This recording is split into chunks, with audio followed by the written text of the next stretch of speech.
incredible times. We are the sector of sectors. Artificial intelligence, big data will be the future of our industries, all industries. Countries that are going to thrive are the ones that have that ability to get technology and produce technology. We need to make artificial intelligence human. Everything is and will be connected.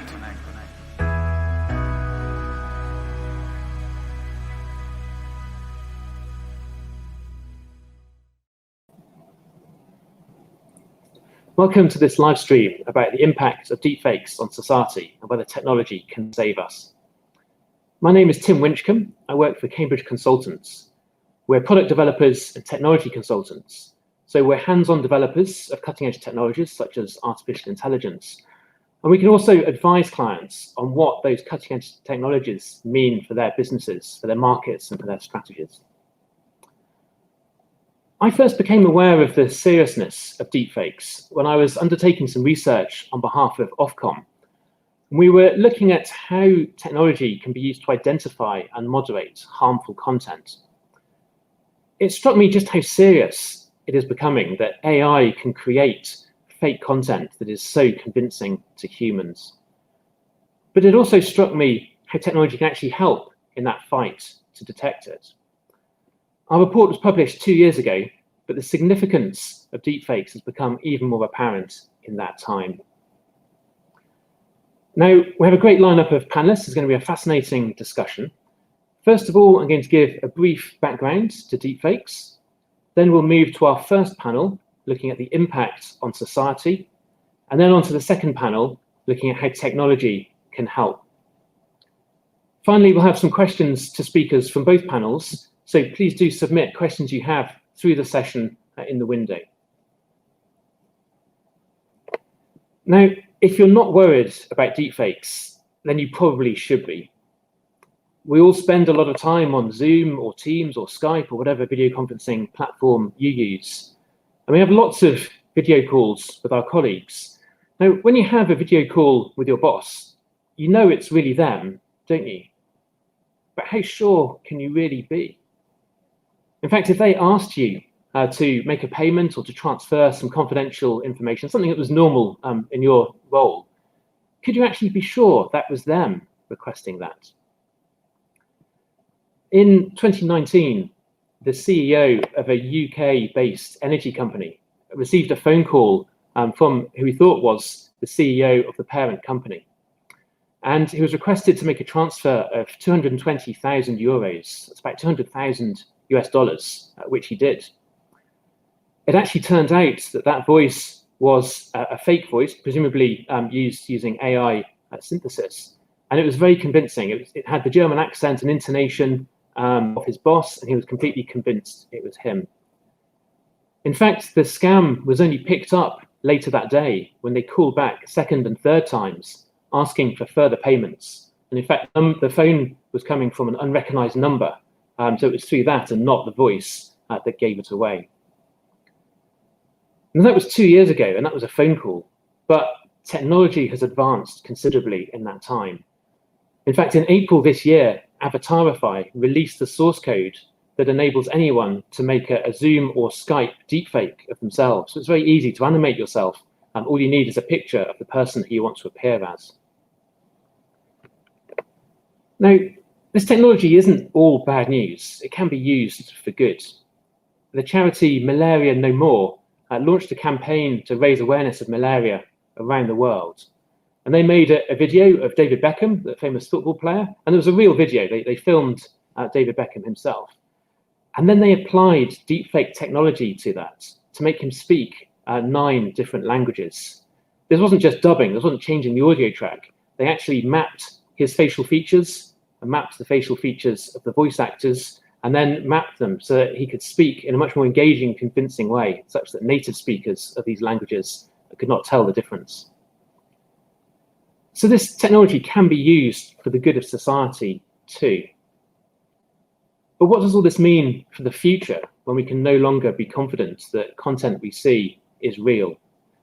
Well, that's what we'll be discussing with the first panel in a couple of minutes. I'll talk briefly about what deepfakes actually are and how we can detect them. So the term comes from a combination of the deep from deep learning, which is neural networks with lots of layers, and the word fake, obviously, usually meaning misleading or harmful content. But deepfakes are not just faked images. They can also be written text, speech, combined to make videos, and can also be generated in real time, which I think is a particularly terrifying prospect. So the power of deep learning is increasing, and we have lots of capable systems that have been produced through this for the good of humanity, lots of really positive things coming out of the advances in AI more generally. But with these technology advances, it's becoming increasingly easy to create deep fakes, and this technology isn't going to go away. So how can we actually detect deep fakes? Well, something that we can do is looking for clues in the content. Perhaps you can look for unnatural expressions, such as when somebody isn't blinking, or any unusual facial features. Sometimes the eyebrows don't match, or perhaps the earrings aren't matching on different ears. And often faces are very smooth, and no wrinkles that you can see. And if you look even more closely, sometimes you can see lighting effects, such as reflections in eyes. Might not be natural. Of course, in real life, the reflection in both eyes should be the same, but in deepfakes, sometimes they're not. But we're not usually looking for this kind of detail when we're looking at content. As the technology to generate deepfakes has got better and better, so the technology to actually detect them has equally got better and better. So using this technology can be used to detect deepfakes very quickly and at a scale that the humans simply cannot do. So my question is, can technology actually solve this problem? And that's what we'll be discussing with the second panel. So I'd like to welcome our first panel onto the virtual stage, please.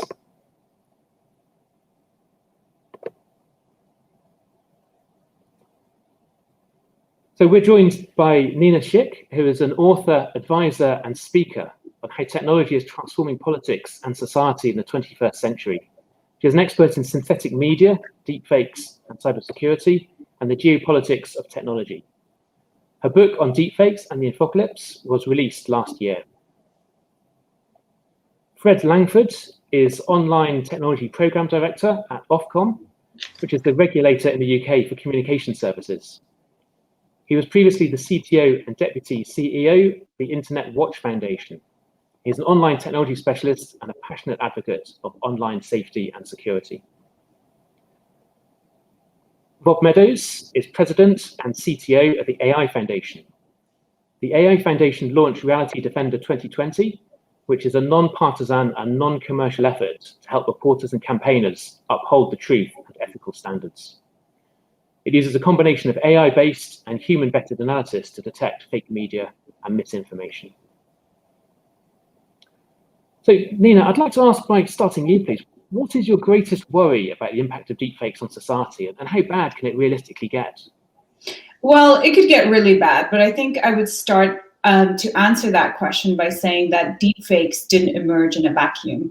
If you look at the way that our information ecosystem has transformed so rapidly in the last 30 years, and the role of technology in democratizing media manipulation and media creation, from a disinformation and geopolitics perspective, which is really my background, we've already seen how manipulated media can have seismic political effects.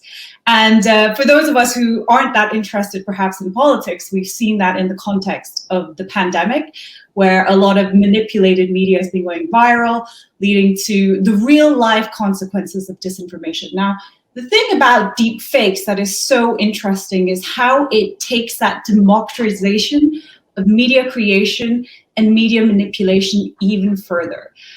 Because first of all, this amazing ability of AI to manipulate and create fake media is something that's only been in the realm of the possible for the last 5 years or so. It's going to get increasingly better and better at an exponential rate, to the extent where by the end of the decade, one creator, so like a YouTuber, somebody who doesn't have immense access to resources will be able to create the same kind of visual effects that are only available to a Hollywood studio right now. So that democratization of media creation is obviously going to have a massive impact. Everyone is going to become a synthetic media producer.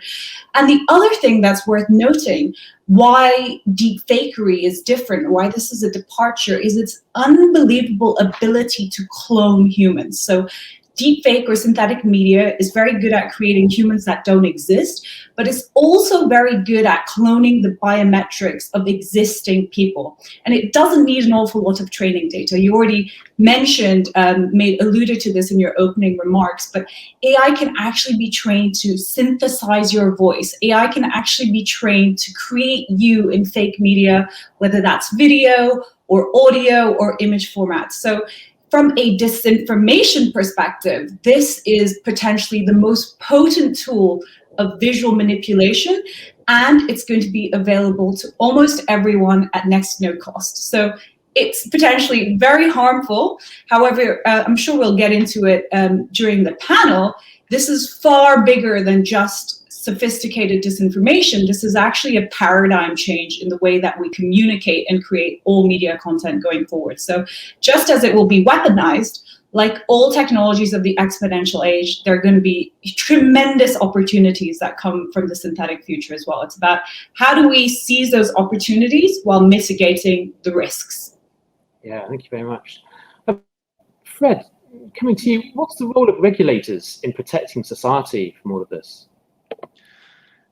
Thank you, Tim. I mean, many of the points that that Nina has just raised actually are considerations for regulators. So just to put that out there to start with, I think just to open for regulators, it's consistency. We're talking about a global economy and a global situation. So really, we initially have to think about how are we coordinating with other efforts taking place in other countries, and also even further, even more parochial, is how do regulators within a particular country liaise with each other on particular topics to make sure that there is consistency.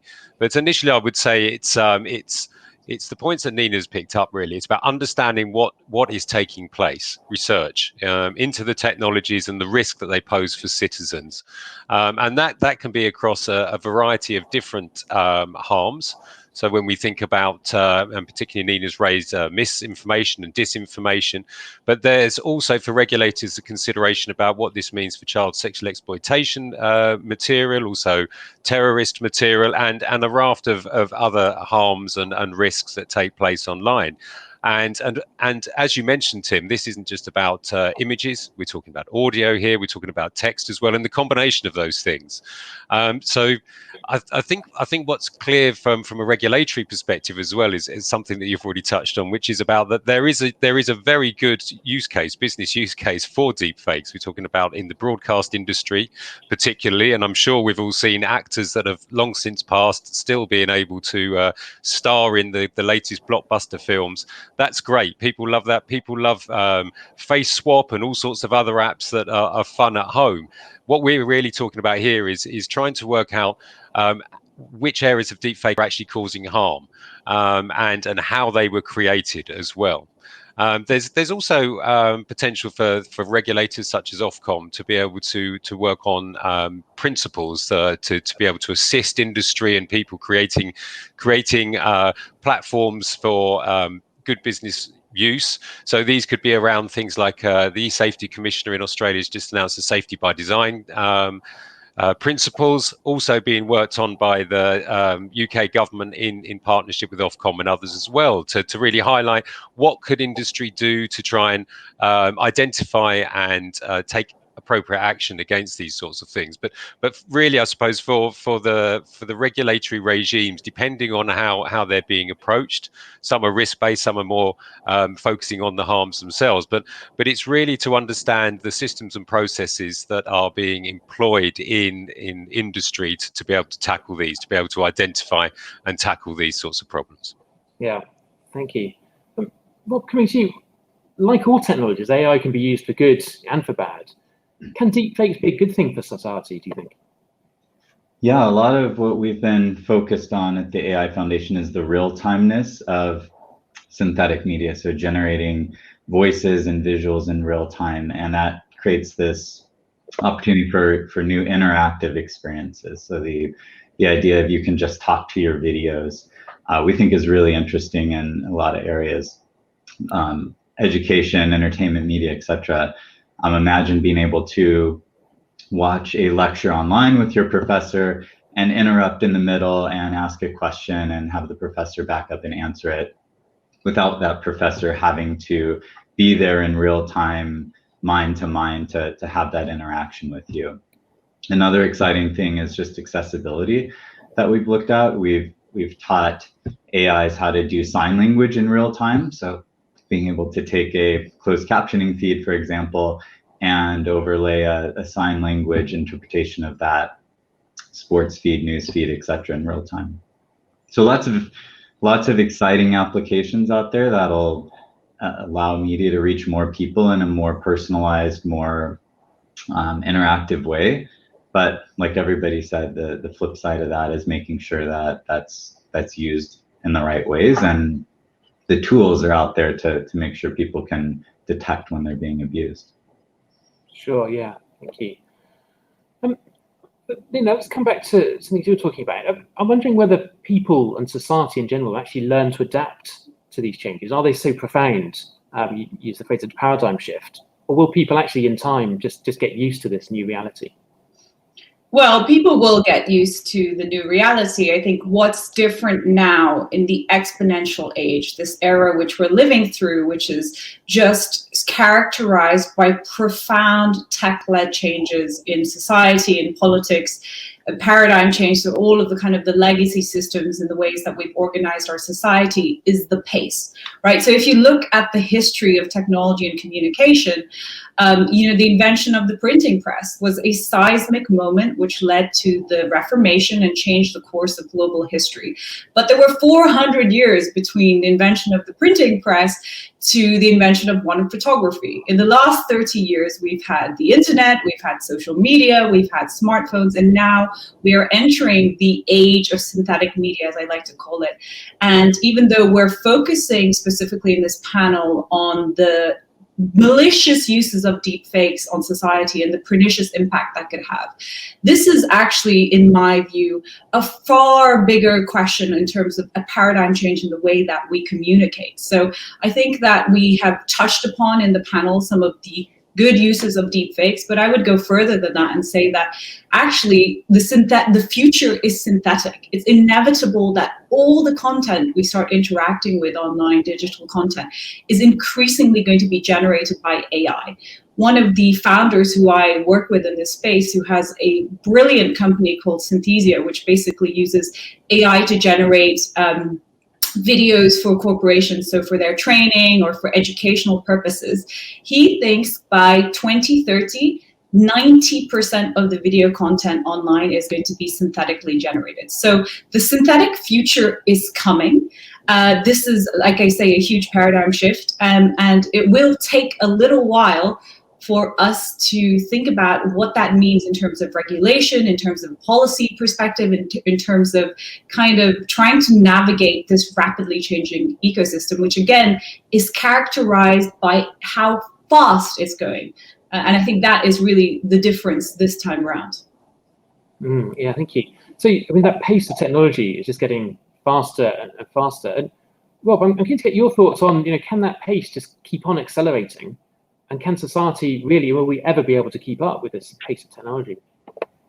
I think we're doing a pretty good job right now. The discussion, the education side of it, making sure people understand that this is possible is really the first step. And, the same speed at which, synthetic fake media, misleading media can spread, education about it can spread that fast as well. So I think that's step one, is making sure people, what you see is what you believe is no longer true in most people's minds. And then secondly, I think it's just about getting tools in people's hands and, the right best practices out there. We'll never be able to outlaw the creation of deepfakes or those types of things, but we will be able to give people tools, like we partnered with Microsoft and others on this Reality Defender tool to detect deepfakes, so people can have some level of assurance that they're able to take the power in their own hands and not just have to rely on what they're told is real or not real to be true. Yeah, thank you. But in terms of the content there, and whether people can really believe everything in that piece of technology, Fred, I'm thinking, are you concerned about the impact on freedom of speech? There's a sort of fine line between things like satire and unacceptable use of deepfakes. What are your thoughts on that? Absolutely. I mean, that's always a consideration when we're working in regulation. I think that understanding and sort of consumers' media literacy, I suppose, their understanding of how things work and what they can do to protect themselves is always something that we focus on. As far as that balance and satire, I think to try and build a regulatory regime that doesn't get too involved in individual pieces of content, you have to design a solution that looks at the systems and processes, like I say, to be able to manage the broad set of potential problems. Otherwise, we could disappear into the granularity trying to think about the what ifs of every possible way that it may be abused. And so in those sorts of cases, I expect, although this is not a policy position at the moment, I would expect that we would review those on a case-by-case basis, depending on the particular scenarios in question. But you're absolutely right, and I think one of the major things that we're concerned about is around that trust and integrity. If consumers start to lose trust with what they're seeing and thinking online, it has wider impacts for society as well, because they start losing trust in legitimate services as well as potentially other services. So as Nina's pointed out, that the potential for societal damage doesn't necessarily just come from what traditionally people might think as mis and disinformation. It could be an unintended consequence of trying to take action against something else that actually has a knock-on effect on wider society. Yeah, thank you. Do you think people will ever be able to believe in digital content again?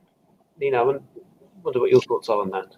Yeah, absolutely. And I think Fred touched upon it when he said you have to look at the actual systems in place. You have to look at the architecture of the information ecosystem. In terms of solutions, we've touched upon the ability of AI-led tools to detect synthetic content. But I think the far more proactive solution, long-term, even though detection is always going to play a very important role, is to think about a standard of media provenance and authentication. Because as the future becomes synthetic and media increasingly becomes generated by AI, in order to have that trust, you build that trust layer in digital content. Consumers and citizens need to be able to see, where did that piece in media come from? Who's behind it?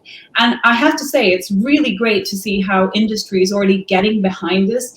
Adobe is leading the content authenticity initiative via brilliant startups like Truepic. I know Microsoft is involved. Basically starting that conversation, building the technology, and beginning to build the foundations for what a universal standard for media provenance and authentication looks like. Just to echo something that Fred said, which I think is very, very important. When you think about deep fakes, initially you think about, oh my God, this is so harmful because of the fake content one can create and the way in which individuals can be targeted by it. And we've seen that with the first really malicious application of deep fakes, which is in non-consensual pornography, 99% against women. However, there is another more pernicious political consequence, because I think you haven't seen many real-life political deepfakes yet, and that is that people start to lose trust in all authentic media, right? So this going back to this question of trust, before we've seen any kind of really damaging political deepfakes, what we have seen, ironically, as people start to become aware that deepfakes exist, which is,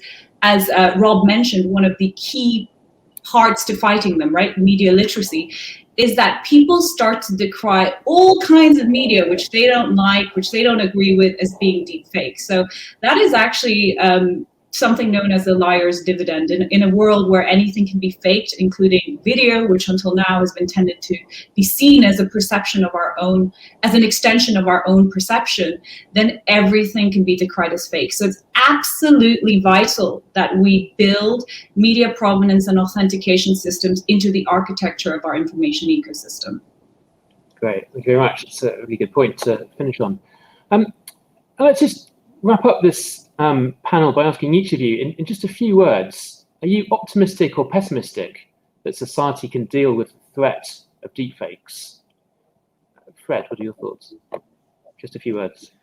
I'm generally an optimistic person, so I do think that I'm much more optimistic that there are solutions out there, and I'm sure you'll be talking about this shortly. But I know that Facebook have been carrying out deepfake exercises to identify potential solutions. I'm hoping that they are practical, but I do think optimism rules for me with the potential for smart contracts and these sorts of things in the future to provide that integrity.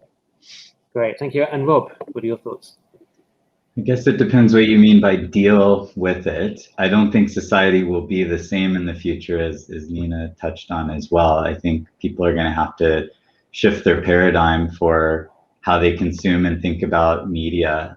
But if they're able to do that, I'm very optimistic that synthetic media will open up whole new forms of communication and entertainment and interactions that we can't even think about right now. But it's going to take a paradigm shift. Great, thank you. And Nina, in just a few words, are you optimistic or pessimistic? I think I'm cautiously optimistic. Like Rob just mentioned, this is a paradigm change, and I think the thing that defines our era, this period of history that we're living through, is just the pace of change. So it's going to take a while for society to catch up and even understand how technology is transforming everything around us. I work with a lot of the actors and organizations in this space. So in terms of building the technical solutions, there are so many great efforts already underway. But more interestingly, I've also been really engaged with the founders community, who are good actors who want to use synthetic media for not malicious purposes, for really amazing commercial purposes, for the future of communication, for the future of content creation.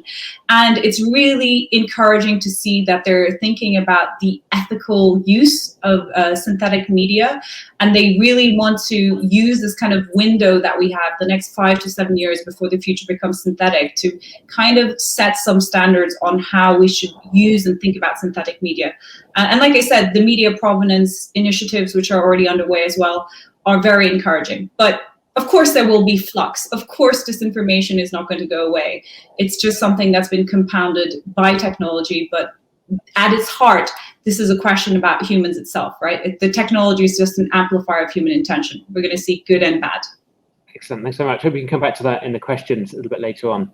I'd love to hear what everyone in the audience thinks about this. So please add comments below on how optimistic or pessimistic you feel. You can even use an emoji to express your feelings about that if you like. So thank you very much to our first panel. We'll see you a little later on for questions from the audience. I'd like to welcome our second panel up to the virtual stage, please. Great, thank you. So we're joined by Christian Canton, who is a research scientist manager at the AI integrity team at Facebook AI Applied Research. He currently supports the AI Red Team, which focuses on understanding weaknesses and vulnerabilities derived from the use of AI. He was previously at Facebook, where he managed teams working on detecting objectionable and harmful content. And Ashish Jaiman is the Director of Technology and Operations at Microsoft. His team has launched many AI and cybersecurity solutions to improve security resilience and combat disinformation. These help high-profile, high-risk entities defend against nation-state attacks and information warfare. Christian, I'd like to start by asking you, how hard is it for AI systems to detect deepfake content?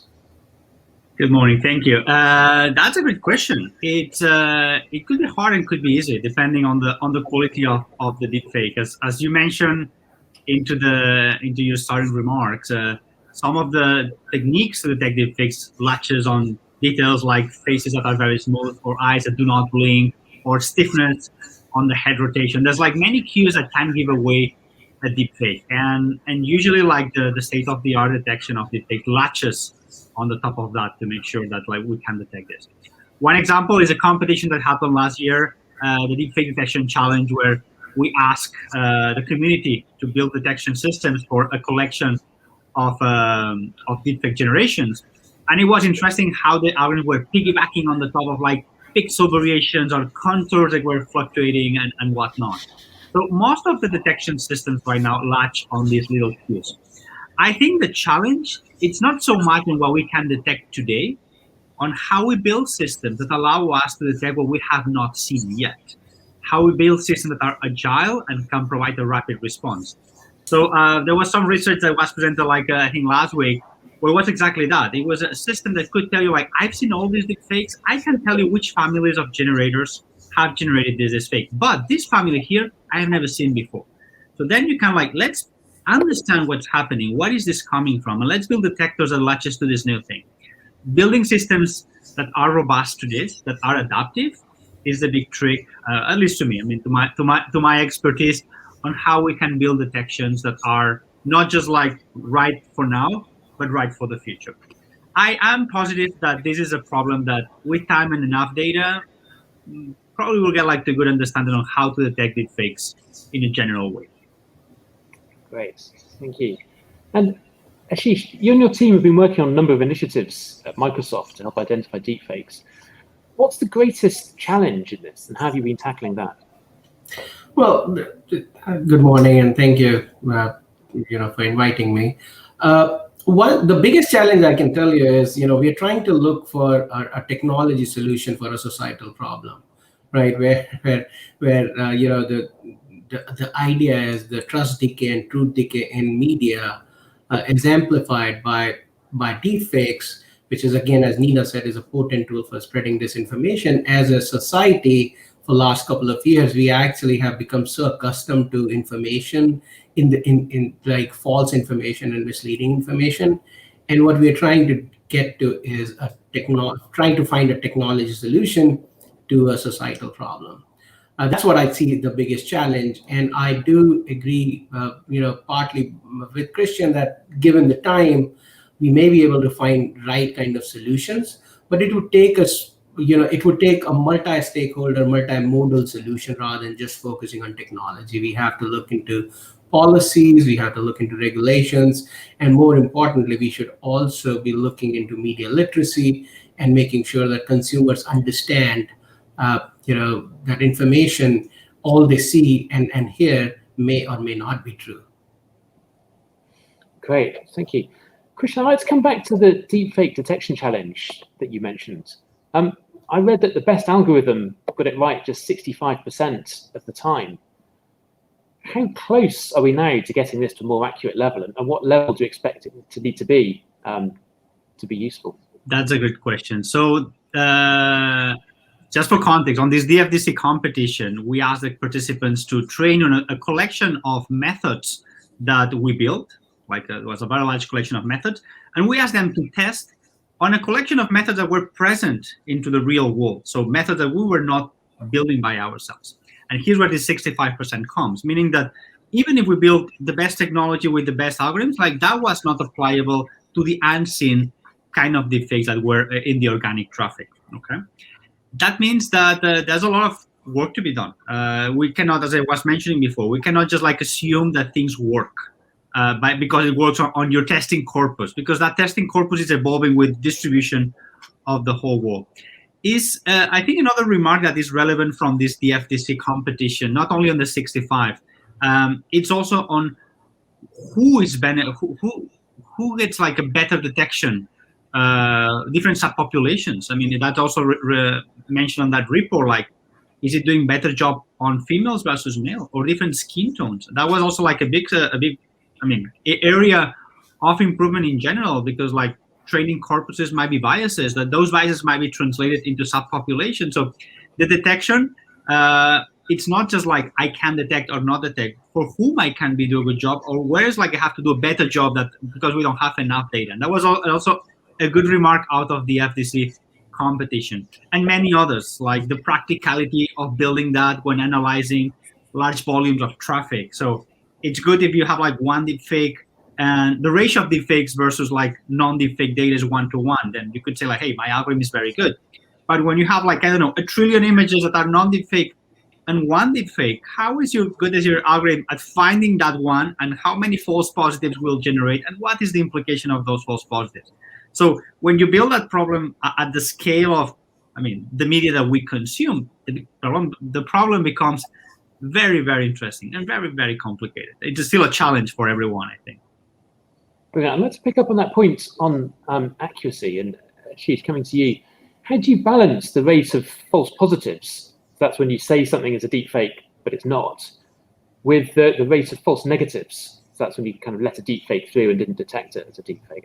How do you trade off between those two? It depends on the scenario. I can tell you, like in some scenario, like, if you think about some of the key scenarios where deepfakes are used, with Nina mentioned, non-consensual pornography, child exploitation.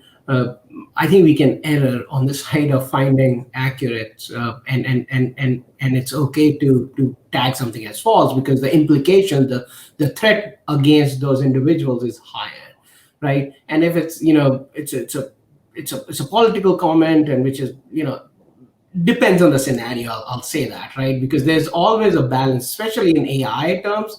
It's always a balance between how accurate your model is based on the your false positive versus false negative rate. In technical terms, you have the balance between precision and recall, which Kristen actually can talk more but again, that's the threshold you set on a scenario by scenario basis, rather than a generic threshold saying, hey, 70% false positive or false negatives are fine. Yeah, thank you. Christian, a critical element for developing some of these systems for detecting deepfakes is actually having some examples to train and test with. So, some examples of deepfakes and some examples of authentic content. I know Facebook AI has been very active in releasing data and challenging others to pit their systems against it. What have we learned from that approach, and how successful has it been?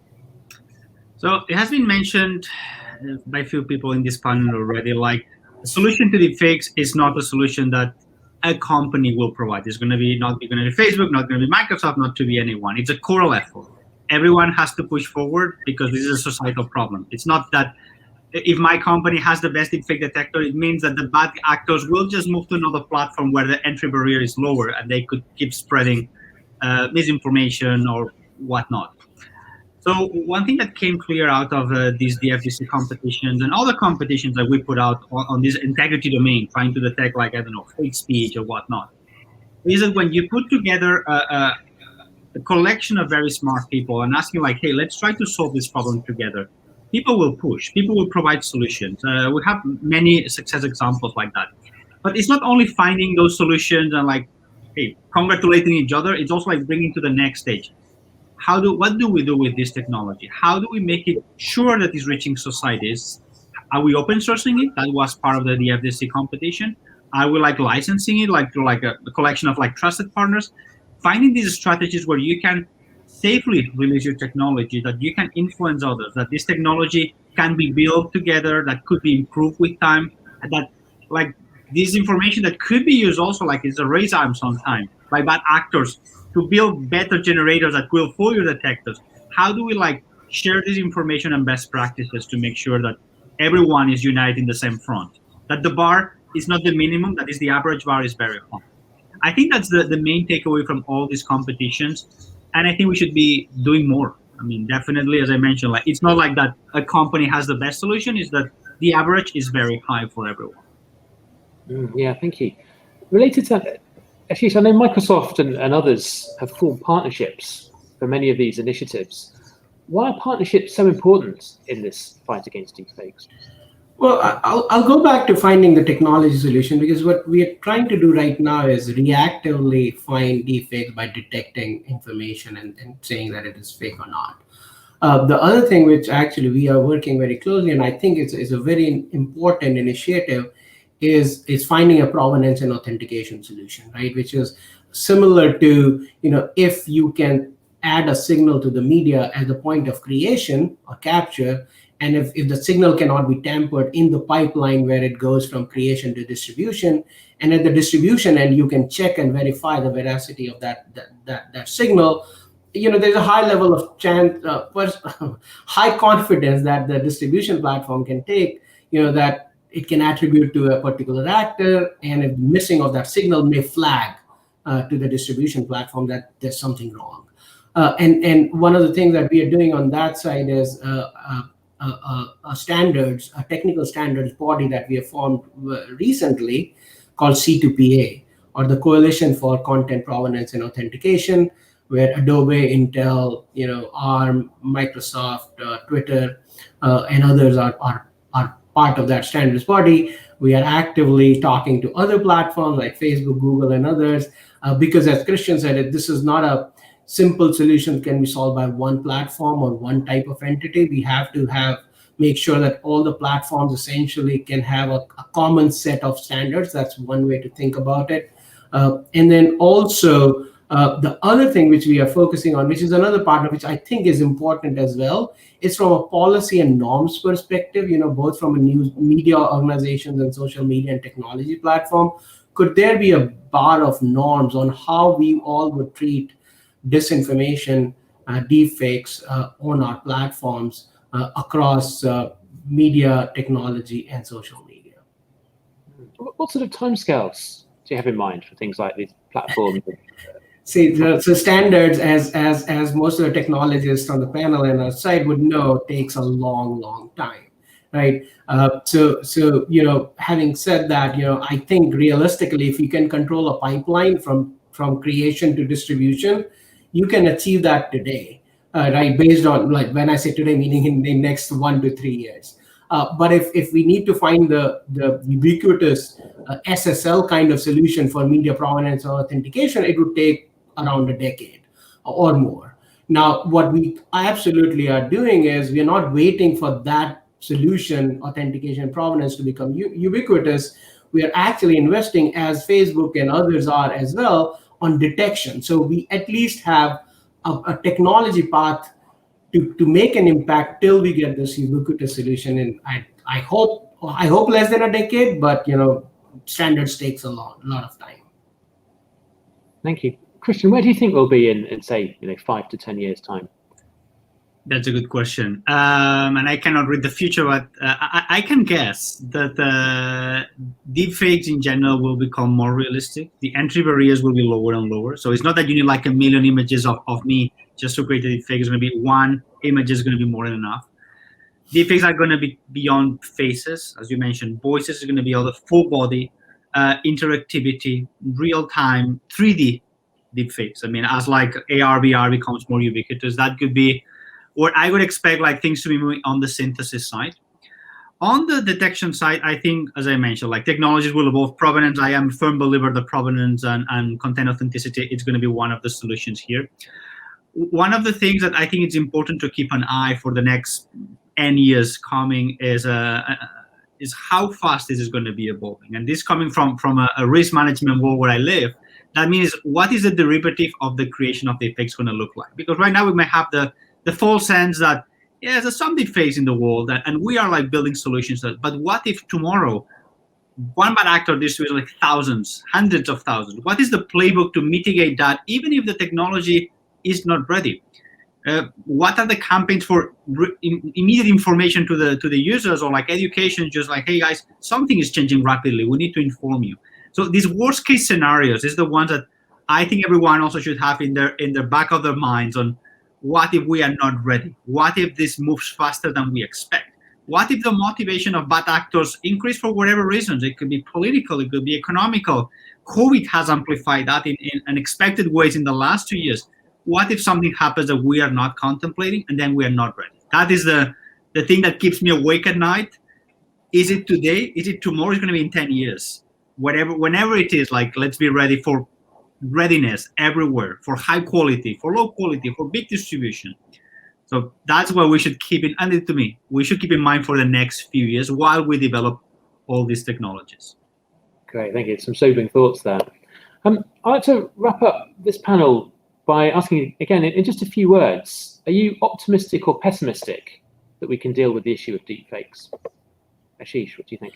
Yeah, I'm very optimistic, and I'll just go to this quote which our president said. Every technology can be used as tools and weapons, right? Right now, what we are seeing is a lot of discussion around weaponization of a particular technology, and I'm very hopeful, as we have done in the past. whenever we see a new technology, malicious actors always try to weaponize it first. They're the leaders, right, in the technical terms. And eventually we get this curve where we actually have the positive use cases just trump the negative use cases, and we build the resilience, be it technology, societal, whatever resilience we build around that. And I'm very optimistic that we'll reach that point as well. Great, thank you. Christian, optimistic or pessimistic? Same here. I'm pretty optimistic. I think the fact that all the big players in the media industry are uniting forces, that everyone is taking this very seriously, that information to the people are used to, like, oh, this is a deep fake or this is not. People are starting like to use that term pretty often, and I'm pretty optimistic that we'll be ready, although we are close to ready, but still with an asterisk there, like, let's assume what is the worst case scenario and at least have like written down in a piece of paper what we need to do, what is the red button. So if this non-optimistic scenario happens here, but in general, pretty optimistic. Great, thank you very much. I'd love to hear what you and the audience think as well. So please add in comments below how optimistic or pessimistic you feel based on what you've heard in the discussion today. So thank you very much indeed to our second panel. I'd like to invite speakers from both panels up onto the stage, please.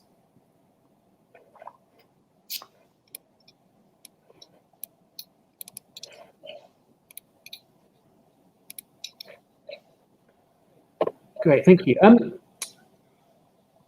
So, Rob, I'd like to come to you first. What sector do you anticipate is going to be most affected by deepfakes? I mean, I think Hollywood's going to have to either embrace or rethink the way they apply, huge teams of artists to create, visual effects and these types of things. So we're really interested in what's possible there. But I think that's going to be, it's always easiest to use these types of new technologies in entertainment, fun.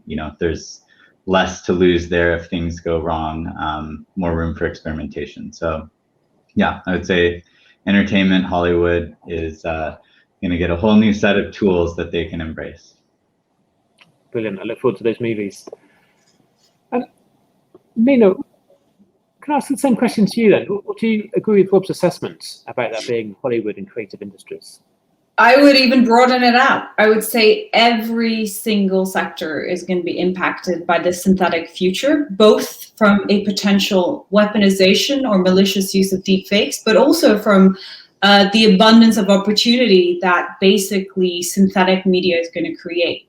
On the weaponization and kind of dangerous side, I mean, the FBI put out just this year an alert saying that deepfakes are considered the next big cyber threat for businesses. And this goes back again, as I already touched upon in my opening comments, this unique ability of AI to synthesize human biometrics, right? So you can understand from how a fraud perspective or a cybersecurity perspective, this is going to be potentially devastating. I mean, how many of you have a voice to activate your online banking, for instance? And now there are already companies out there that claim they can synthesize any human voice with 5 seconds of training data, right? So hypothetically, even though I have to say that some of the kind of technical barriers to deepfake creation are still a lot higher than is commonly reported, but hypothetically that means 5 seconds of audio. Us talking in this panel is enough for an AI to synthesize your voice.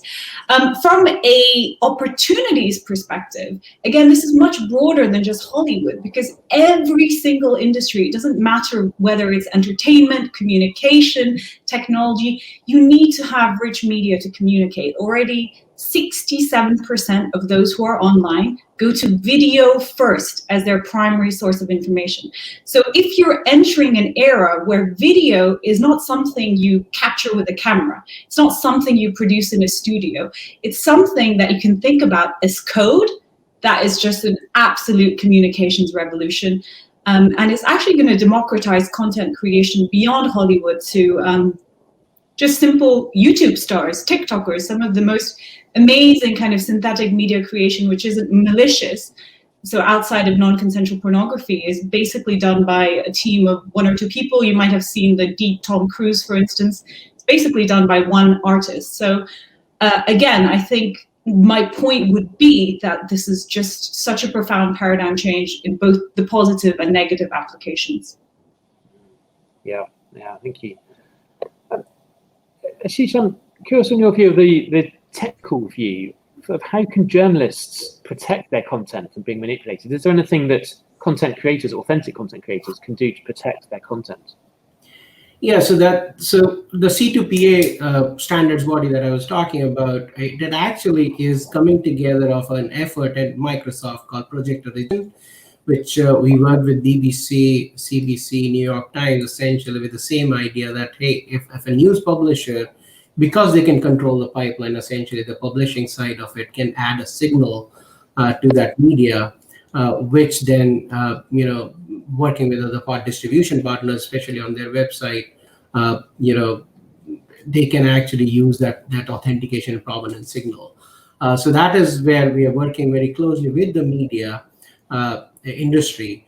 One, for the provenance and authentication, but also technologies like video analysis technology, photo analysis technology that can help empower them to report on a piece of media in the right way, quickly assess, the fake or not kind of paradigm, obviously, but with the caveat that these technologies are not foolproof.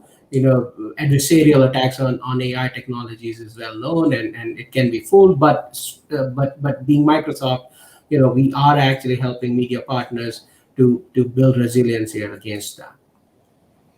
Great, thank you. Fred, building on that, is there anything that regulators and governments can do to make these sorts of technologies available, technologies to help journalists and content creators?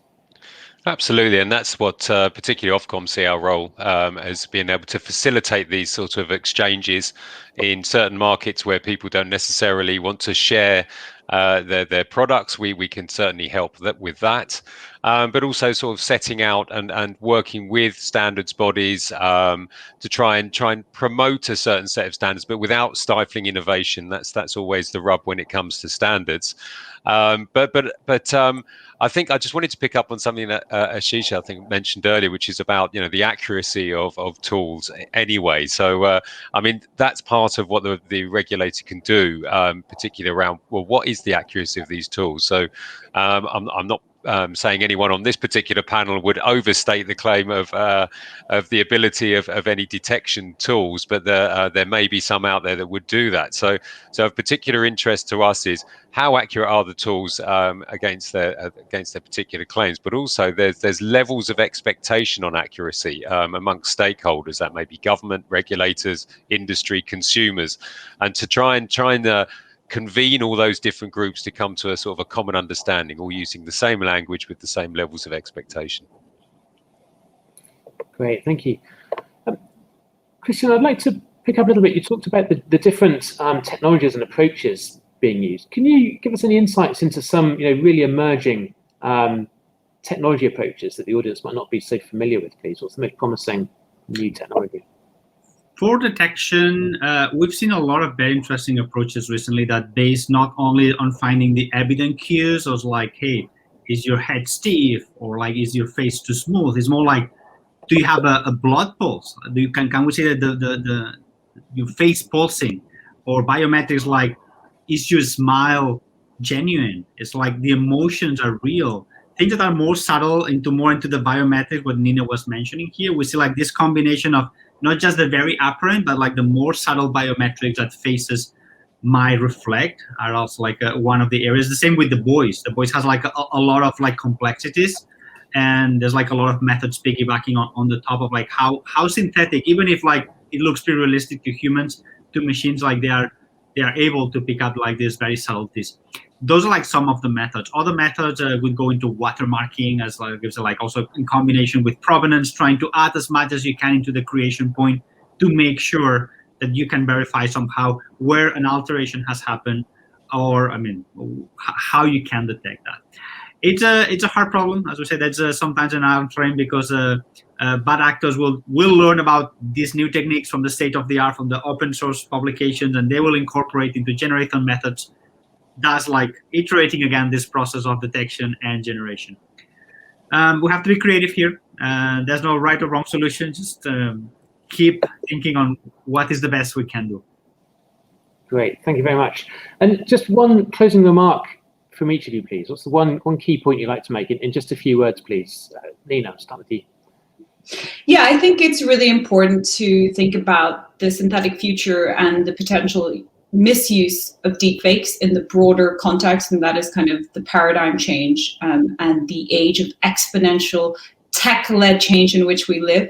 So I think the fundamental point I make about this technology, and which is really important, I think, to mitigating against its misuses as well, is to understand that this technology is just going to be an amplifier of human intention, right? So just as bad actors are inevitably going to find a way to weaponize it, we already see that.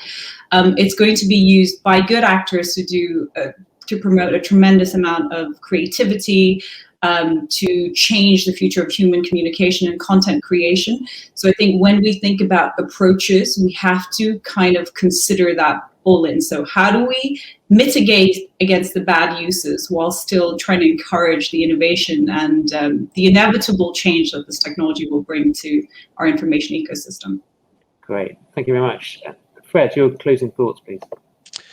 Just very quickly, I would say critical thinking. Question things, check, think about where that information's come from and the integrity. We'd like to get to a point where we can trust the technology, but as we've discussed, there's a phase to get there. So I would say critical thinking, always pause before doing things, and completely trusting and reposting and potentially propagating deepfakes within society. Yeah, thank you. And Rob, your closing thoughts, please. I think there's a big gap between research and a consumer product, and that's both on the generation side. These tools are mostly research right now, and on the detection side, it's mostly research. So I think there's a responsibility on the creator of these consumer products to make sure that they're doing things responsibly and educating their users appropriately, that this isn't a silver bullet for detection, and this is the right way to use these tools for creation. So the product is what I think will be in the hands of most people, not the research. Great, thank you. Christian, what's your final point, please? Readiness. Consider the worst case scenario. What if everything goes wrong? What can we do? And collaboration. As I mentioned, this is not a battle that one soldier will win. It's like a whole army of dedicated people, policymakers, scientists, platforms, etc. Let's make sure that this communication, that this transversality is there, and don't fool ourselves that like I or you can solve this alone. It's not going to happen. Thank you. And Ashish.